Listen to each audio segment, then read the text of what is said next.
Hey guys, Sean C. Phillips here with my brand new DVD Blu-ray Tuesday shopping today. Take it to go out, see what things come out today, see what things are on sale. Probably go to a pawn shop and a thrift store as well today. But one thing though that I want you guys to know about, which is really cool, is the movie that I'm in called Death Pool. I actually play a porn star in this movie. It's now out, on DVD. You can get this one on Amazon. The movie's directed by Jared Cohn, and David Sterling was one of the producers on this one. But you can get it on Amazon, all the major websites, where you can order DVDs and Blu-rays. But the thing that's really cool is the movie's, available in all Redbox locations. So we're definitely going to head to our Redbox location and see it in there. And you guys can go on the Redbox site and put in your zip code, and then you can figure out exactly, what locations have it in stock. And I think you can also reserve it, so you can pre-rent it to make sure, it's in the location when you guys get there. But I just thought this was really cool that this one, is in Redboxes. Also, though, at the end of this video, going to have a couple new DVD and Blu-ray reviews for some movies I received a review and talk about. And then be sure to, this Saturday, to check out my new DVD Blu-ray update. But anyway though, guys, let's get going and see what we can find today. Into Albertsons we go. And there's actually somebody in Albertsons and they're looking at Death Pool a second ago. I don't know if they're going to rent it, but we shall see if they're going to actually rent it. Yeah, they're over there at that machine, so I gotta kind of pace around a little bit to wait, because there's two machines there, but I think the one didn't have it and the other one they were looking at had it, and if they rent it out, then it was so weird they were actually looking at that while I was standing there. Very strange. So let's see in here the Redbox and see where it is on here. Yeah, see, look, on the main page you come in here, you go to all movies, and you see right on here Death Pool, and it's so cool, like, it even has my name on here on the picture they have on here for the cover. And then I think you can also, like, on the website you can play the trailer to it. But you just come on here in the main page, and let's see what category it's put in. I think they probably put it in, I guess, the horror section. Yeah, they put it in the horror section, so as well you guys can find this in the horror section.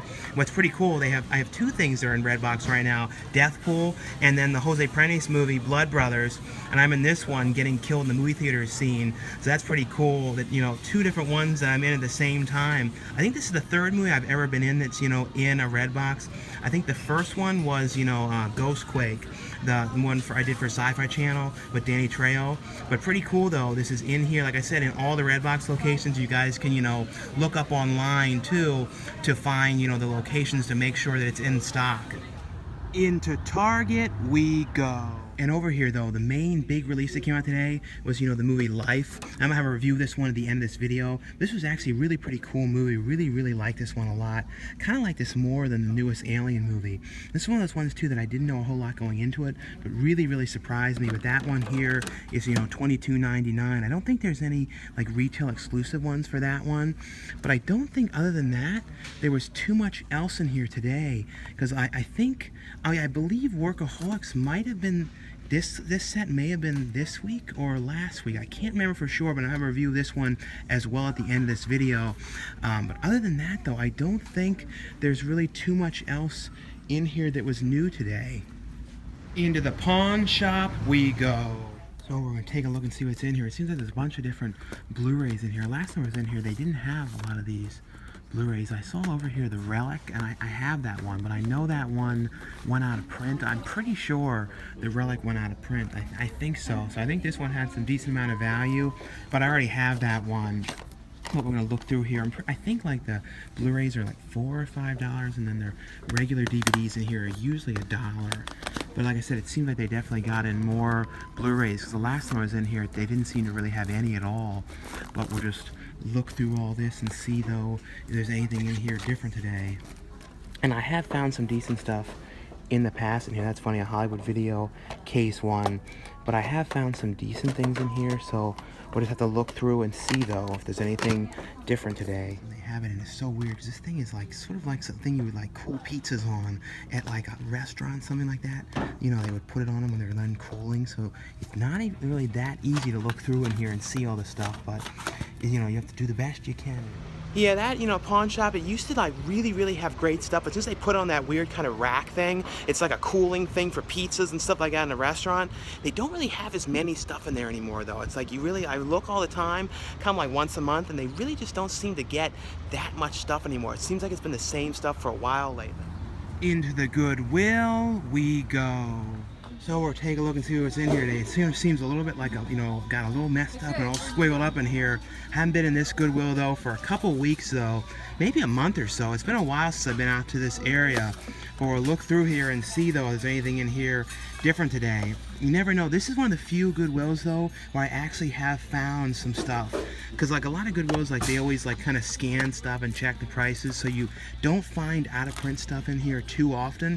But for some reason, this is one of the few ones where I have found some stuff in the past. So we'll look through here though and see if there's anything. I don't think this one is on Blu-ray, this Danny Boyle movie. I don't believe, I'm not 100% certain though. This was kind of a cool one, this movie, Eden Lake. Pretty cool horror movie. I feel like not a lot of people saw this, and it actually has Michael Fassbender in it. It was kind of like right before he got like really well known, but this is actually a pretty cool movie though. And this is one of those locations too that I feel like always has like a lot more kind of different stuff, like weirder titles that you don't see as often as other ones. Because some of these Goodwills too, I feel like you always see like super common stuff. Like you sometimes see a lot of Greek, like the first seasons, but like these later seasons and stuff like this, you don't see these. So I feel like it's like one of the few Goodwills, at least that I've noticed, that kind of has random different stuff compared to the other ones. And I don't know why, but it seems like this is one of the few ones. And then they have like some of like the UK editions in these ones sometimes. Like this one is a UK release one. It's always funny how these ones end up in here as well. This is one of the few locations too that I see them a lot. But like this weird, like the cocaine fiends and stuff, this is definitely one of those ones like Amy's O, and like it's like, I don't know, for some reason I've always come across different things in this location. I don't know what this one is, this Dom DeLuise movie. Some weird, like one of those, I think this is like one of those families for films, like I think this might be like Mormon Films or something. I think this company, I'm not sure, but this is a weird one, brainiacs.com. I do not know this one. So definitely is some different things in here. Yeah, that Dom DeLuise, when I looked it up, was only worth 1 cent. That's the one problem with a lot of stuff, like DVD-wise. Some of the stuff, the value of it when it's used is worth like a penny. That's the thing. It's like you really gotta look to try and find the rare stuff, and it's not always that easy. And some of the stuff, like, you know, especially if it's worth 1 cent, and because like the DVDs in there, I think like $3.99 for most of them. So that's very high for something worth a penny, you know. Because like even if you got it used, you know, shipped, a lot of times it'd be like probably about $3, something like that, but just not a great, especially like not one I don't know too much about. Into the quality resale thrift store we go. So we'll take a look and see what's in here today. Last time I was in here, I found that loose discs of, you know, Clown House for $1. So that was very cheap for that. But we'll look through here though and see if there's anything in here different. I have found some stuff in this location in the past, but I haven't found anything great in a long time except for that Clown House one, because you never ever come across them. Even though it was just the disc, it was still really rare and weird to come across that in person, because I hadn't seen that in person since I remember it was out at Saturday Matinee, and they had it, you know, put out by mistake before they pulled it. Some of these Food Network ones too can be really valuable. It's really weird, like some of them are super common, and then other ones can sometimes have some value to them. You never know. It's always ones you definitely want to look up if you come across Food Network ones, because I don't know how some of them are more valuable than others.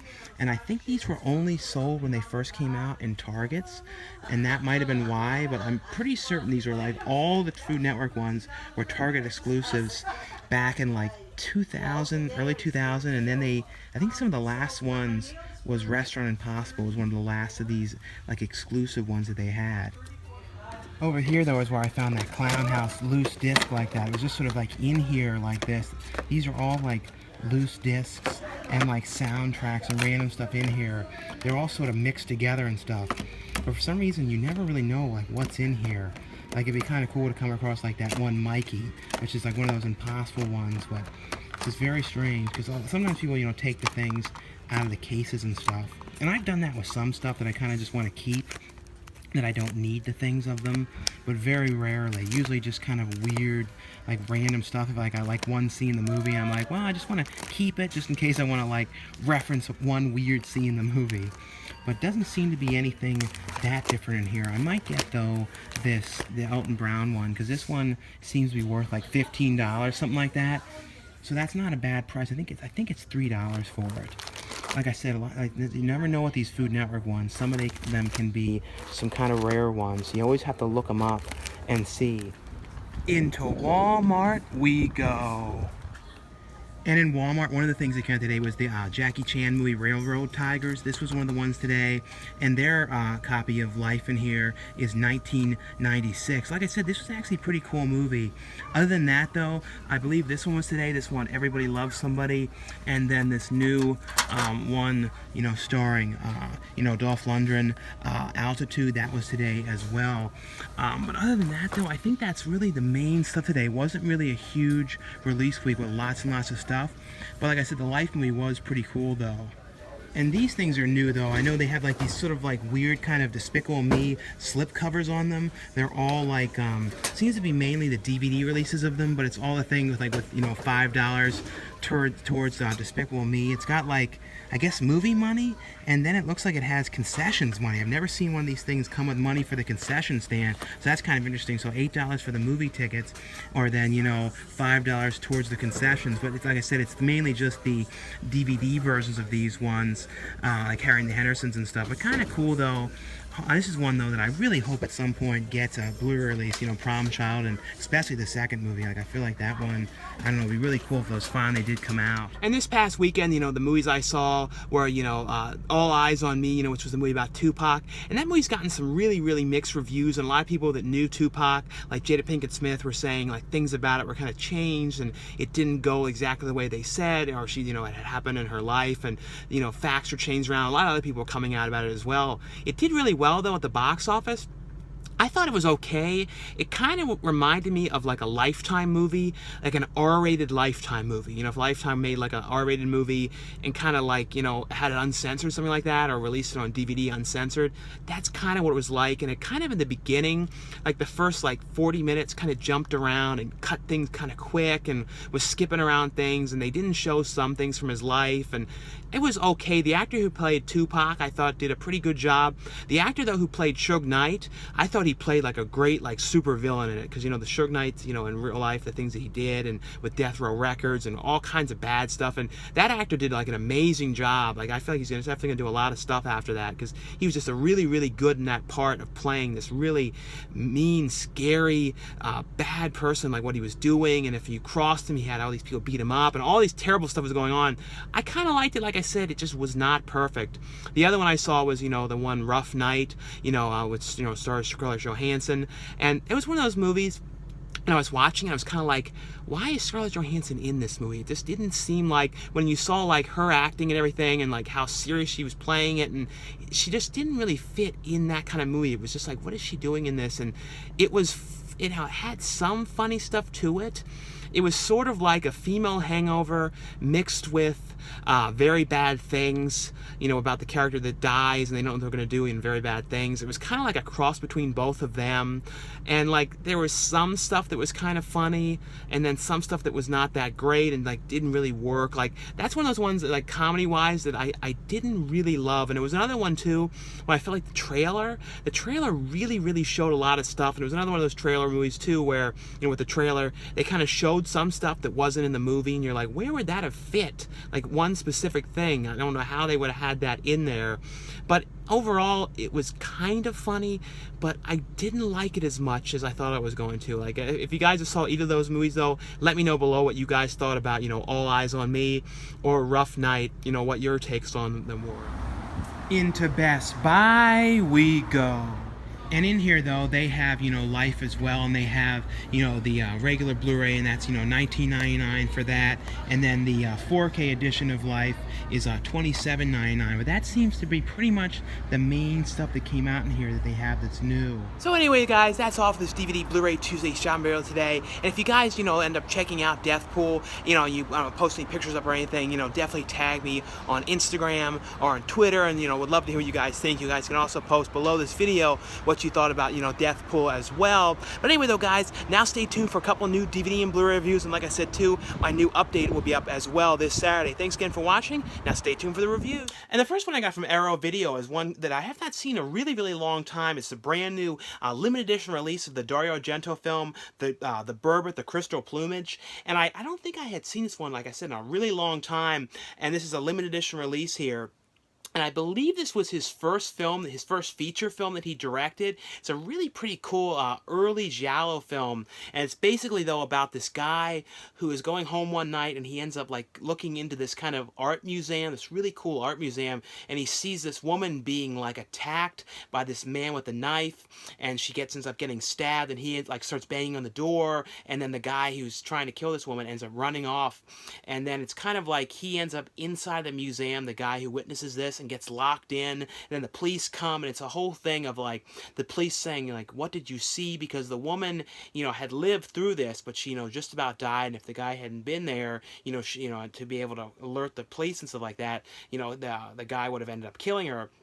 But, since he was there, he ran off. And the police are basically asking him all these questions, like, what were you doing there? What did you see? And he's like, well, I don't know. I didn't really get a look at his face. And they're like, well, we think that you may have seen him, and you may have seen something, and something that you can remember. And from this whole thing, the guy kind of becomes, like, obsessed with, like, trying to remember the person's face and trying to figure out exactly who was the person that, attempted to kill this person. It's kind of like him doing his own police work, and the police kind of knowing that he's, because the guy was getting ready to leave because he was an American. He was getting ready to leave to go back to America.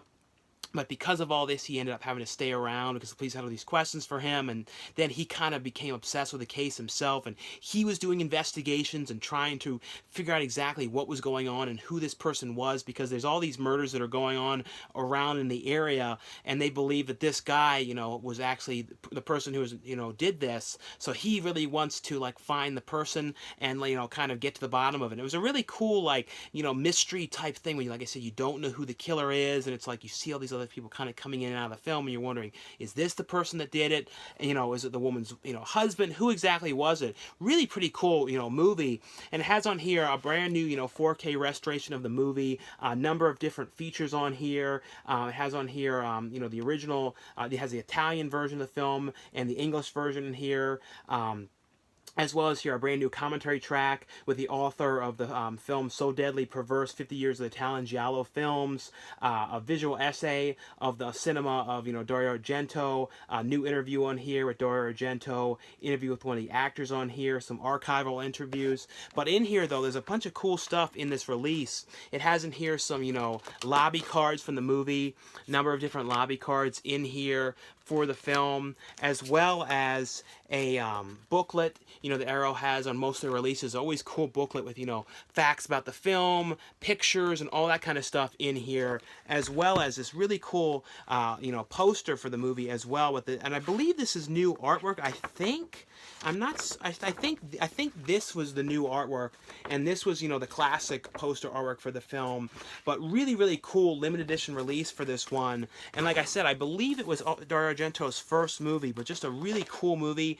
And one of those ones too that I after I watched it too, I wasn't certain if I had seen it before, but I'm pretty sure I did, but like years and years back. The next one here from Sony, and this is one that I really like. This movie that stars Jake Gyllenhaal, Rebecca Ferguson, and Ryan Reynolds, and it's a movie called Life. The movie kind of has the similar feel to the film Alien. It's about a group of these astronauts that are up in space, and they were going on this mission to Mars, and they got this like sample of like some stuff from Mars, like this sort of sample that they had gotten back, and they're in the middle of kind of up in space, like looking at this sample and kind of examining it, and like it's like this weird kind of like jelly-like peculiar substance that they found, and they start messing around with it, and the one scientist is like, looking at it, and of course though something goes very wrong with this substance that they're doing these tests on, because they're kind of, it starts off as this like little type of sample that kind of starts to move, and it sort of seems like it's almost like this friendly kind of like flubber type thing, this weird little like wiggly kind of creature adventure thing, but then something goes wrong with it and gets worse and worse and worse, and it becomes, them trapped on the ship, up in space with this, this kind of substance that's out, kind of coming after them. Like I said, that's how it kind of has the Alien kind of feel to it, but it's more of this like small little kind of thing. And they did some really cool stuff with this, like, some kind of surprises, because, you didn't know when the kind of creature was kind of attacking people at times when it was small, and they did some really cool surprising stuff with it that didn't expect. I actually really, really like this one. I think I like this a little bit more than the newest Alien movie, Alien Covenant. I don't know, I just thought like the whole concept of this movie was really cool, had really, really cool music. I don't know, I just thought this was like a cool, I don't know, I really like the creature as well. They kind of, like I said, it starts off as this little thing and gets worse and worse and worse, and it's one of those real claustrophobic kind of movies about them all trapped up in space, trying to figure out what they're going to do, how they're going to survive. I really, really love this movie. Has on here, though, deleted scenes, some featurettes on the movie about like the claustrophobia aspect of this movie, as well as some astronaut diaries and talking about like the life in, in zero G, about the kind of floating around stuff to the movie, because they're all kind of floating around throughout the ship and stuff. Kind of has an Event Horizon movie as well to this one, but definitely one I would recommend you guys check out.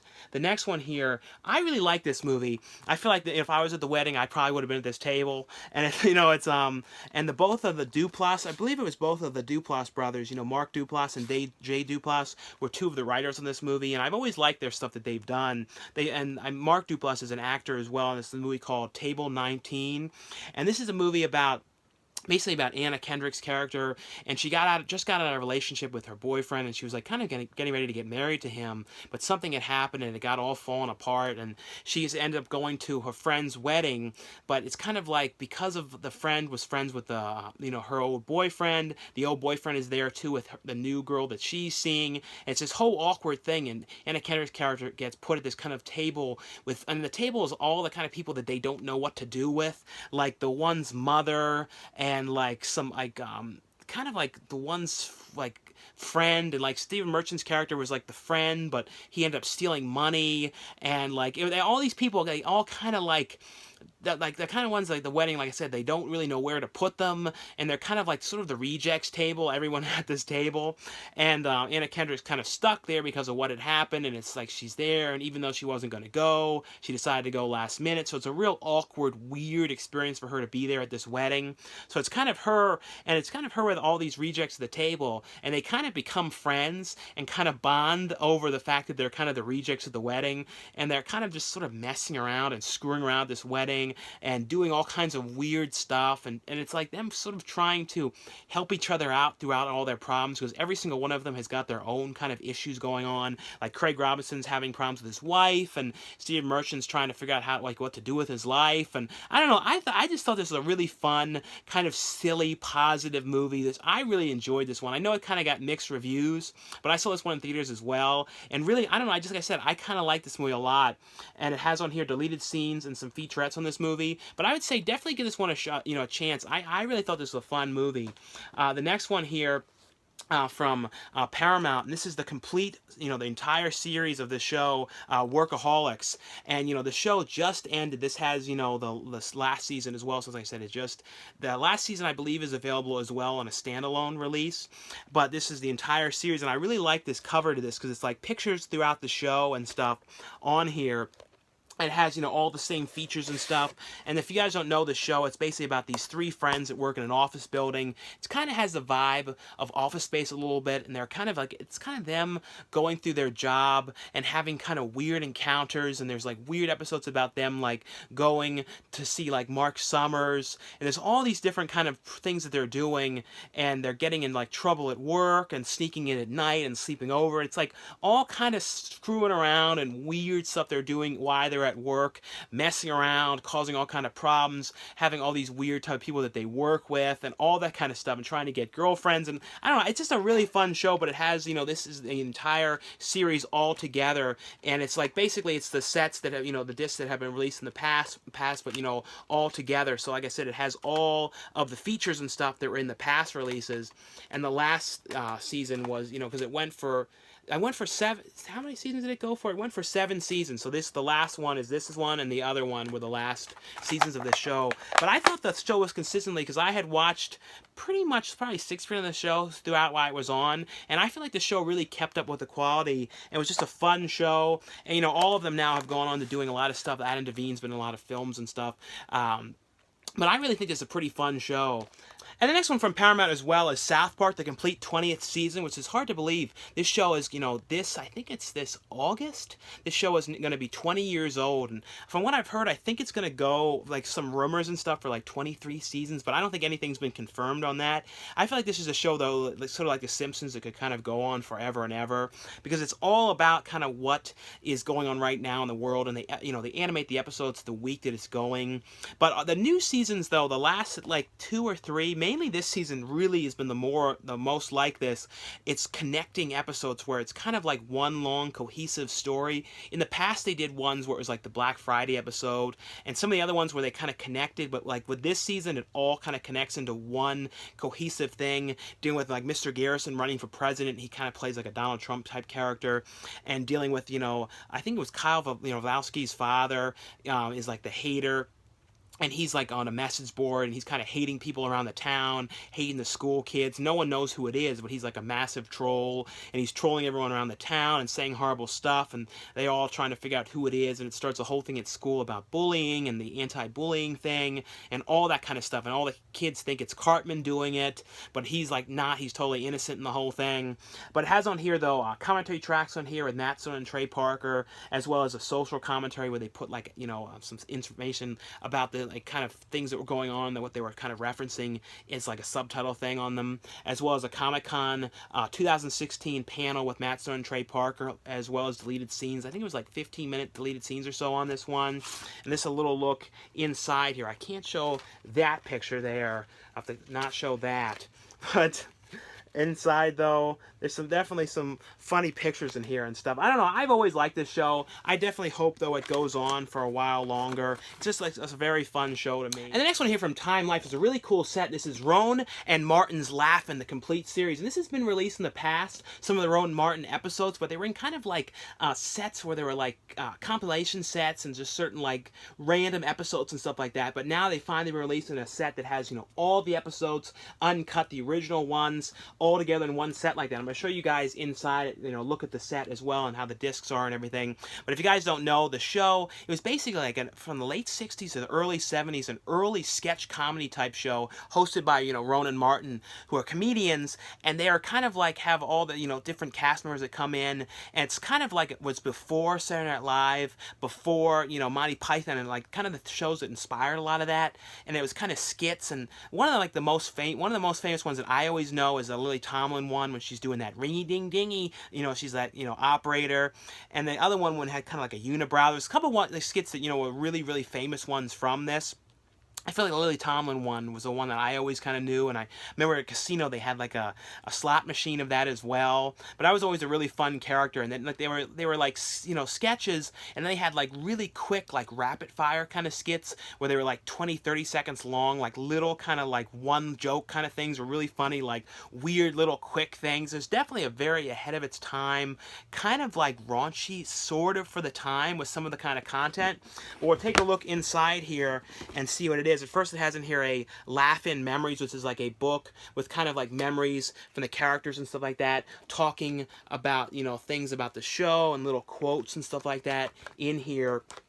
As well as they're all in here in their separate seasons, you know, sets here. This has, you know, the complete second season, you know, complete first season, and it has on here, you know, I'll mention some of, you know, it has features in here like the Laugh-In pilot, 20th anniversary, you know, reunion highlights, and then some of the guests that are on here like Don Adams, Milton Berle, Joey Bissiff, Sonny Bono, Johnny Carson, Cher, Ed McMahon. So tons of different people are on these shows, you know, making appearances. And inside of every set as well, it has like a booklet with like an episode guide about them and stuff about the episodes that are in here.